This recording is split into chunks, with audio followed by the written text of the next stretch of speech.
Welcome back, everyone！ 欢迎来到我们这个 Gentlemen's Club 绅士俱乐部。那今天我有一个很好的朋友 Max， 他是加州一个非常厉害的 drifter， 跟我们这么多位朋友分享一下他的生活点滴，好不好 Thanks for coming out. Anytime, man. So he's Max. He's a drifter in NorCal. So tell me about your story. Like, what makes you all that? So, back when I was in high school, I decided to get into an auto shop course. And while it was a beginner course, I decided to just do all the advanced projects. Nice. The professor wasn't too happy about it, but after a while, he saw that I was very interested into cars, and I didn't really know what I wanted to do at the time. So I went ahead and said, whatever, let's do cars. I went full force into it, dedicated a ton of time, learning as much as I could about cars. And that kind of sparked the obsession with cars. So at that point, I also got my Miata, which I daily. And I just fell in love with cars, fell in love with driving, fell in love with everything, and I really wanted a project car. Right. Whatever I could do, I wanted a project car. But at the time, I couldn't afford it. My parents said, hell no, are you crazy? Oh, man. And we kind of just put it on hold for a while. Okay. So we decided to, meaning me, I decided to go to a tech school to become a mechanic. Right. And I went into the BMW STEP program. It's not officially the STEP program anymore, but it's kind of like the remainder of what was the STEP program at Chabot here in Hayward. And went through that. And as I was going through that, I managed to land a job at BMW. And while working at BMW, I managed to pick up an E36 drift car. Well, an E36 that my girlfriend and I decided would be a drift car. Right. We had kind of like an interesting divide because a lot of my friends do track racing and a lot of them do grip and stuff like that and time attack. So I was the only guy doing drift. I didn't know very many drift guys. I knew some people who went to my school that knew about drift, but they didn't, I wasn't super good friends with them. So I decided, why not? I'm just gonna get whatever car I could get. It's a good shell, good chassis. How much did you get it for? So it was $500. $500. $500. It drove. It drove. Technically. Yeah, and I drove it home from Daly City to my house. Wow. And I hit a bump, and I could just remember the shock. Like I was like, oh no, my shock just left the shock tower. So it was just such a falling apart car. Every bushing was blown. It was, the oil pan was leaking, but it was whatever. It's going to be a project car. So I was going to learn. And since I was working as a tech, I already had tools to work on the car. So pretty much hands-on on everything. Yeah, hands-on on everything. Every whatever. single part on the car.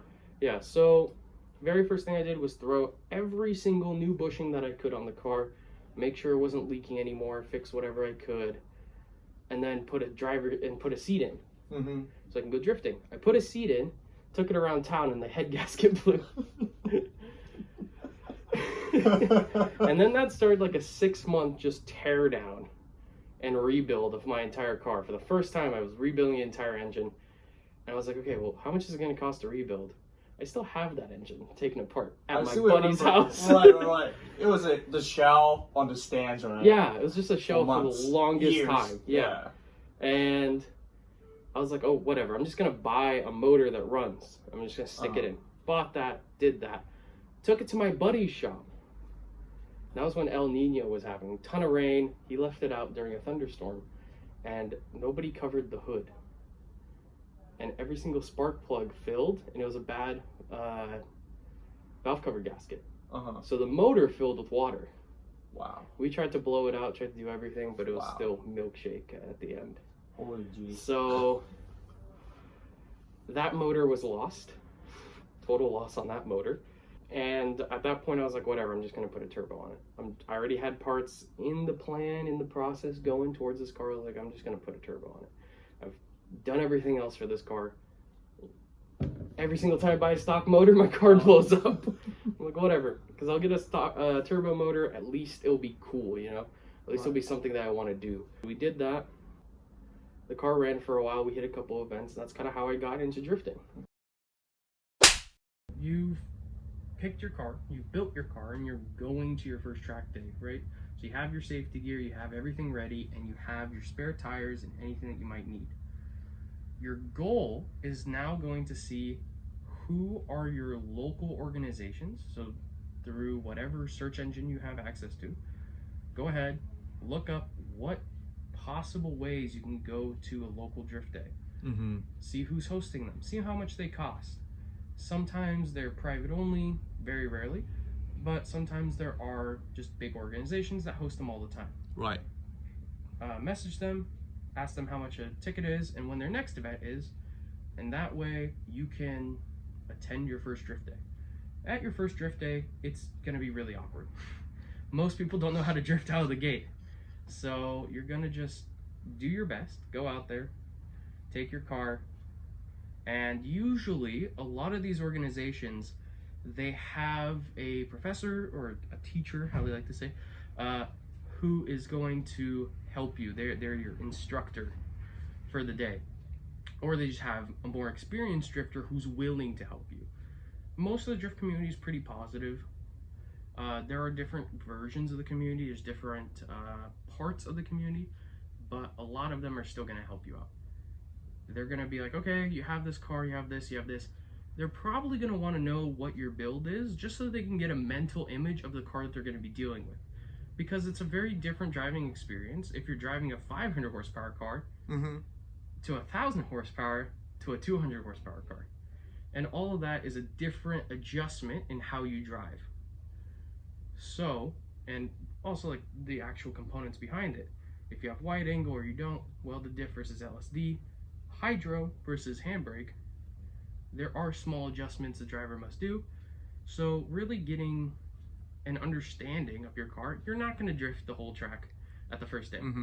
You could try your best, you probably will get it towards the end of the day, but you're gonna need a lot more seat time than that. So are they gonna flag you down like, hey, time's up, you know, you better get off the track? Or Depending. If you go to what we know as a skid pad event, where it's just an open skid pad, no layout or anything, they'll just let you go out and maybe you'll do some like figure eights or some donuts around a cone, and those are like super basic beginning. Right. They'll teach you how to manji. Right. So after manji, you're going to start to get more complex things. You're going to start looking at events that have layouts, and the layouts are going to be tricky in their own way because you're going to be driving around a track or like a setup layout. So pretty much you're just going to do what you can, try and learn your most, and most important, have fun. Thank you very much. All right, so track prep. Tell me about it, Max. So the difference between track cars and drift cars is obviously you're going to be going through tires, whereas on a track car, you might be going through brakes. That is also dependent on the chassis, the driver, and all this stuff. Depending on how much power you make, there's a lot of information that you need to process in order to prepare correctly. So at a bare minimum, you're going to be bringing your gas, because most places don't have the gas that you need, depending. I run E85, so I have to bring gas with me. You're gonna bring spare tires. Depending on how much power your car makes, you can either bring a lot or very little. Also depends on the actual compound of the tires. Some tires are stickier and have a lower tread wear, so they're not gonna last as long. This is also a toss-up between different manufacturers. So generally, you should be looking at like a $50 to $90 tire, depending on your wheel sizes, just to get out there with a pretty stock motor and just have fun. Right. And with a stock motor, it should last you for the most, like a good amount of the event. Depends on what your stock motor is. Is your stock motor a 500 horsepower V8, or is your stock motor, you know, making 100 horsepower? That makes sense. So for the most part, on average, I see most guys bring about 2 rear sets of tires, one on the car and one to swap halfway through the day. Some people will swap after runs. It takes a lot of time, but you will be able to cycle your tires and cycle the heat cycles.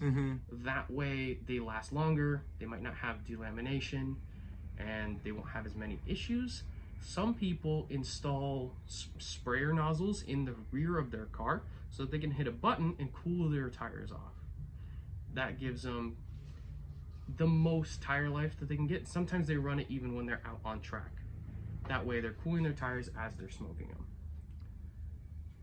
That's pretty much all you really need to know aside from the basic tools that you will bring. You'll bring your basic hand tools so that you can fix whatever you need on the car, and your basic tools to change your wheels. Usually, most places have a tire shop nearby that's going to be putting tires onto your wheels in case you don't have a spare set of wheels. Right. Because just like us, right, like track days, you probably need race pads, right, like track pads, right? But if you're going to drift, you probably save some money from it, right? So it's a double-edged sword. With drifting, you're paying for tires. Right. And everything else is kind of the same. You still need the same amount of safety. You still need certain things, but you're just not buying brake pads as much. Right.